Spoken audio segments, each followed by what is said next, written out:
हमने पड़ताल करने की कोशिश की। हमने देखा कि दरभंगा के यामाहा शोरूम में जो बगैर किसी वजह के सोनू कुमार पासवान ने शोरूम मैनेजर फैज़ अहमद की हत्या कर दी, सिर्फ उसकी गिरफ्तारी होती है। ट्रेन में मॉब लिंचिंग हुई, मौलाना तौसीफ रज़ा की हत्या कर दी गई, कुछ दिनों के बाद उसकी सिर्फ गिरफ्तारी होती है।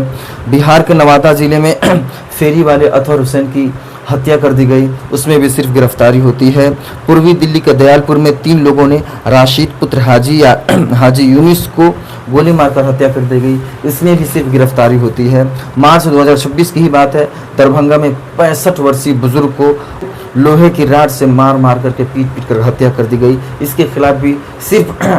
हत्यारोपियों को गिरफ्तारी की ही सज़ा मिलती है। इसके अलावा फरवरी 2026 को दरभंगा में 6 वर्ष की नादान बच्ची से रेप कर हत्या कर दी जाती है, उसके अलावा भी सिर्फ गिरफ्तारी ही होती है। इसके अलावा सैकड़ों रिपोर्ट्स आपको मिल जाएंगे जो कि मुसलमानों के साथ अत्याचार होते हैं या बलात्कार होते हैं या अपराध किए जाते हैं, लेकिन मुसलमानों ने कभी भी कानून को अपने हाथ में लेकर के, कानून को ताक में रख करके मुसलमानों ने कभी भी देश से खिलवाड़ करने का काम नहीं किया है, कभी भी देश को गुमराह करने का काम नहीं किया है। मुसलमानों ने कभी भी अपने तरीके से सज़ा देने की बात नहीं कही है। इन तमाम रिपोर्ट्स को देखने के बाद ये तो ज़रूर मालूम हुआ होगा कि मुसलमान हमेशा अपने देश के प्रति वफादार रहा है और अपने कानून पर और अपने भारत के कानून पर विश्वास करता है, उम्मीद जताता है, भले ही उसे इंसाफ मिले ना मिले, भले ही उसे न्याय मिले ना मिले, लेकिन भारत के कानून पर अमल करने की कोशिश करता है।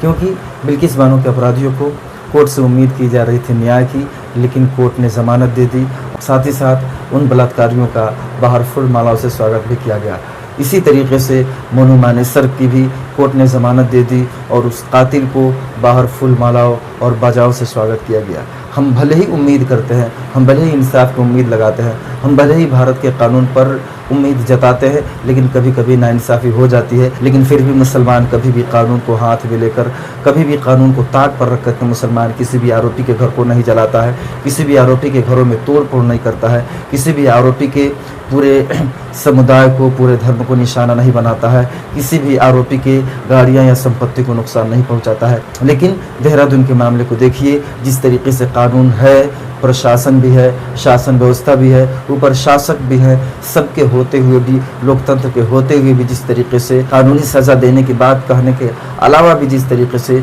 भीड़ ने आरोपी के घरों को बुलडोज किया, आरोपी के घरों में तोड़फोड़ किया, आरोपी के घरों को आग के हवाले कर दिया, आरोपी के गाड़ियों को या आरोपी की संपत्तियों को नुकसान पहुंचाया है, ये चिंताजनक की बात है। जब भारत में कानून है, व्यवस्था है, शासन प्रशासन है, तो भारत के कानून पर उम्मीद जताना चाहिए, भारत के कानून से न्याय की उम्मीद रखना चाहिए और भारत के कानून पर छोड़ देना चाहिए।